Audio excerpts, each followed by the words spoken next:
This is A Course of Love, reading 83. We're in the chapter called The Embrace. We read the last paragraph of the last reading. We are one heart. We are one mind. Our creative force gathers the atoms, establishing the order, blessing the silence, gracing the cosmos, manifesting the light of the heart. Here we live as one body, experiencing communion, the soul's delight rather than otherness. It is a seamless world, a tapestry where each thread is vibrant and strong, a canticle where each tone is pure and indivisible. We have returned to the embrace, and now your arms cradle me as well for an embrace. Although it may begin with one reaching out to another, concludes with mutuality sharing touch, a melding of one into another. The embrace makes one of two. And now we begin to see with the eyes of our heart. We are no longer looking out, but looking in. All landscapes and horizons form within the embrace.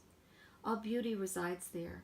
All light is fused and infused within the embrace. Within the embrace, our sight clears, and what we see is known rather than understood. Here, rest comes to weariness and gently lays it aside. Time is ended, and there is nothing you must do. Being replaces identity, and you say, I am, and there's nothing outside of me, nothing outside of the embrace. For here your life becomes imaginal, a dream that requires you not to leave your home, your place of safety and of rest. You are cradled gently while your spirit soars, dreaming happy dreams at last. With love surrounding you in arms that hold you close, you feel the heartbeat of the world just beneath your resting head. It thunders in your ears and moves through you until there's no distinction. We are the heartbeat of the world.